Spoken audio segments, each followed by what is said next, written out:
And are you refreshed? Good. Now what? We've talked about the basics. You now know what to do. You want to get down to the nitty-gritty of your own experience? Do you? All right. First, I want to start by saying thank you. This has been amazing. I've been following you for years. I've been in the hot seat before, but this last year has been wonderful because of meditation every day. It's a good way to just start fresh and keep it going as long as you can. My life is good. Marriage is good. Child is good. Everything is wonderful. And you're not apologetic about any of that, are you? I'm trying not to be. There was a little twinge of it in there. Yeah. Just a little twinge of it in there. Every few days, I get in my car. I love my car. Just like Esther.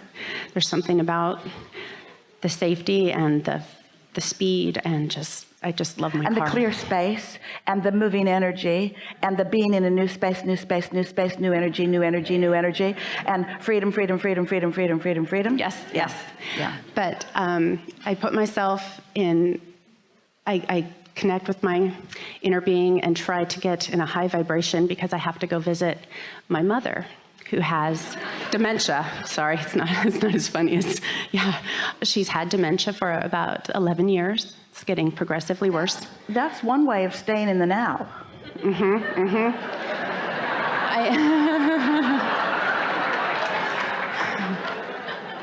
I just try to... You can't remember too much. Well, she's... Meditation is a better choice. Right. Unfortunately, it's not the kind of dementia that is affecting her memory. It's affecting her speech and her mobility. She's starting to lose her dignity, and I just try to give her positive energy. You can't give anyone something that you are not seeing. So your description, accurate description of what's going on with her, is the vibration that you're offering.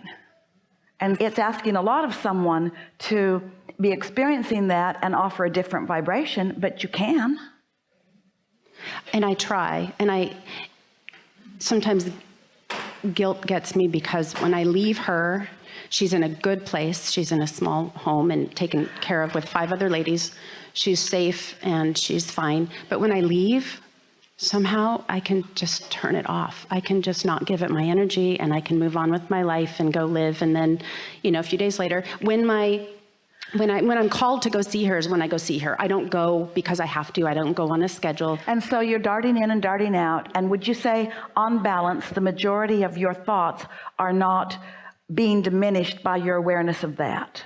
You feel good, pretty good most of the time. I do, until I have to talk to another family member or my father or, somebody that's kind of not seeing it as well as I do, maybe. And so what you're saying to us is that there are a lot of people in your experience that are seeing things in a way that doesn't serve them, and that when you engage with them, finish the sentence, when you engage with them, then what happens to you? I try not to. Do you think it's your job to turn their thoughts around? Is it your job to make them see it the way you're seeing? No, I try to change the subject. And what does that accomplish? They get irritated. Like, how do you not care about your mother type feeling? So maybe that's not the best plan. Okay.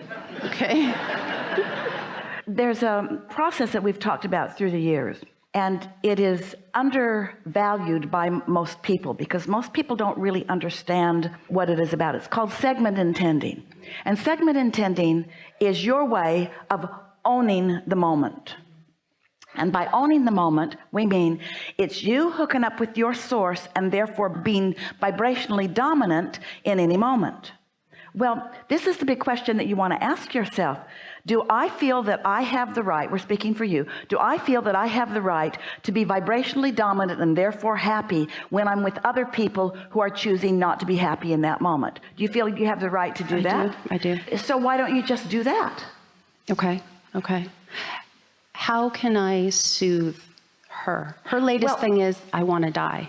And she's literally tried to jump out of a car. And the doctor said she could have another 6 years. And How do I soothe her? We've got to step back into a premise that is more stable first, because when you jump into a segment and you say, how do I soothe someone who is seemingly unsoothable? The answer to that is, you don't. So, got any other questions? Well, let me think. How do I soothe myself when I can't soothe someone else? By accepting that everybody is creating their own reality, and that feeling empathy for people in hard places doesn't help them. And you know how you know it? Because it feels so bad when you try to do it. So what are your options? Because most people put themselves in a place of having two choices. I can soothe myself by owning my vibrational space, by owning the room, by caring about how I feel, and by hooking up with my source energy, and by trying to see my mother through the eyes of source as best I can.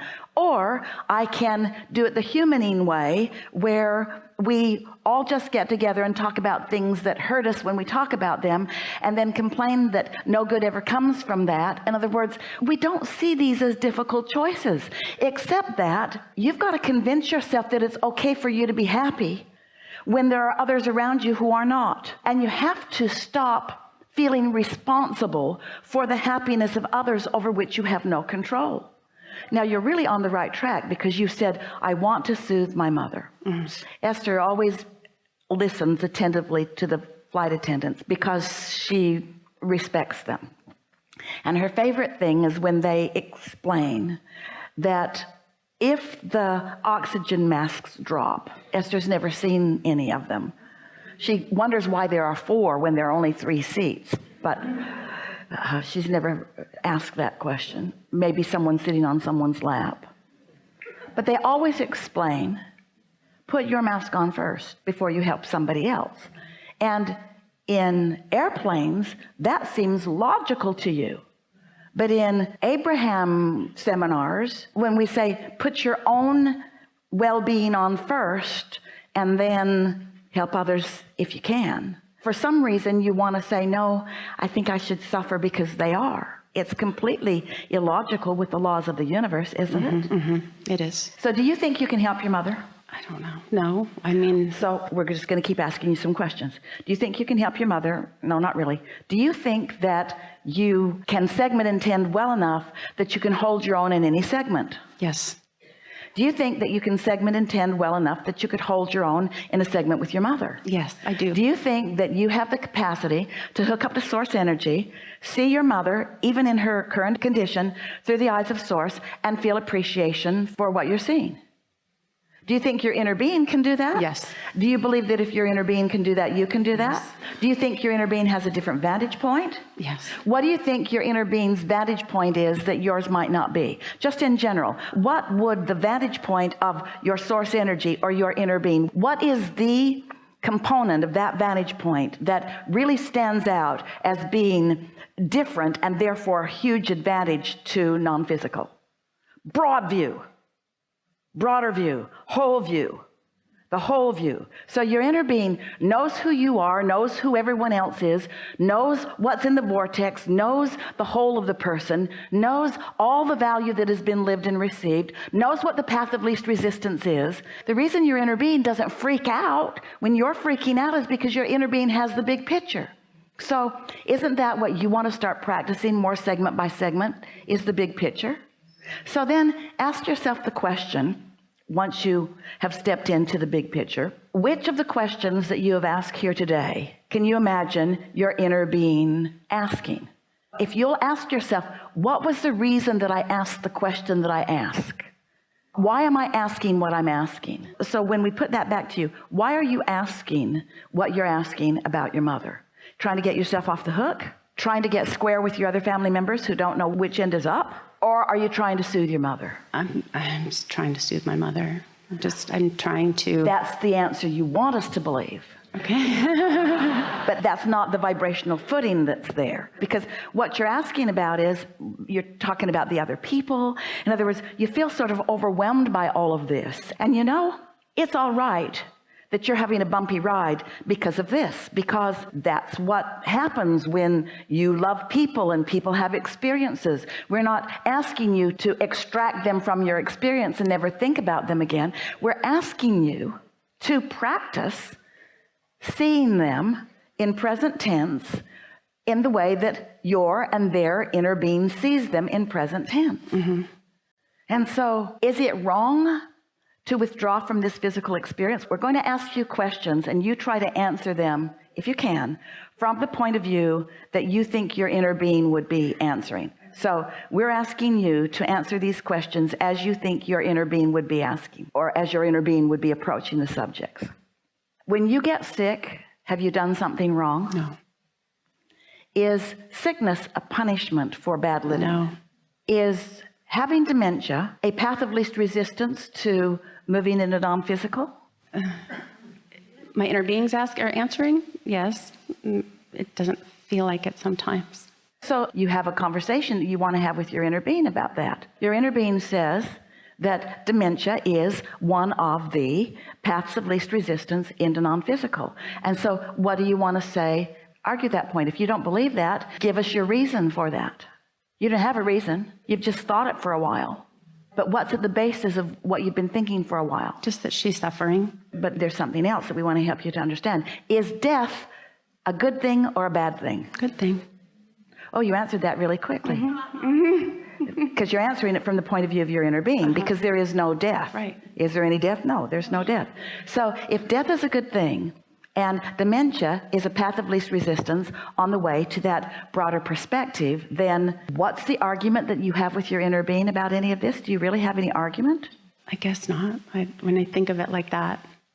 What thoughts do you think you've been practicing that are in your way of letting this be a good thing, not a bad thing? Just that the process is just so painful to watch, and it's painful for her. And it just seems, as far as like a path of least resistance, this just feels like so much resistance to get to that end point. So when you see a child learning to walk, do you say, I can't look, it is so painful? No. Most people are up walking around, not that one. That may be one of the clumsiest people I have ever seen. Right. Or do you look at the big picture? Big picture? So could you take another look? Is it painful to watch somebody on their path of least resistance? Here's what happens. Humans get all tangled up in stuff about whether they should die, whether they shouldn't die, whether they can prevent themselves from dying. They get all wadded up in all of this, and that's why they have experiences that are of great resistance, because the path of least resistance is just to make their transition easily. But humans don't usually make their transitions easily because they're not yet allowing themselves to feel the freedom to die. I'm not done with this life. I haven't been good enough. I'm not worthy enough to die yet. I haven't done what I was supposed to do. In other words, you've got all these bogus things that are in your way, and so you make a struggle out of things that you don't need to make a struggle out of. You know what the cat does when it has enough? It runs into the street.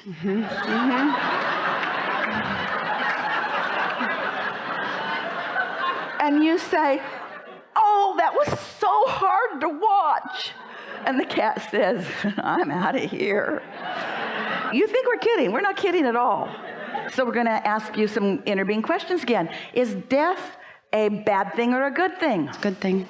So you want to say, okay, I'll go along. It's a good thing. I'm just not ready yet. So let's get into this. Why would anyone not be ready to continue to have ongoing life? What is it that you've done in your way of approaching life that makes you want to hear us when we say you're eternal, and want to hear us when we say that you will remain focused and you will still have a perspective, and that you don't go anywhere, and that there's no ending to who you are? You want to hear all of that, but what thoughts do you practice on a pretty regular basis that make that a struggle for you to know that? You guys got to get over this death thing, because everybody you know is going to die, and you are too, even though there's no death. In other words, you're all going to have the experience. So when you practice not liking it, every time somebody looks like they're going to do it, or every time somebody's done it, you set yourself up for stuff that's going to bite you in the butt later.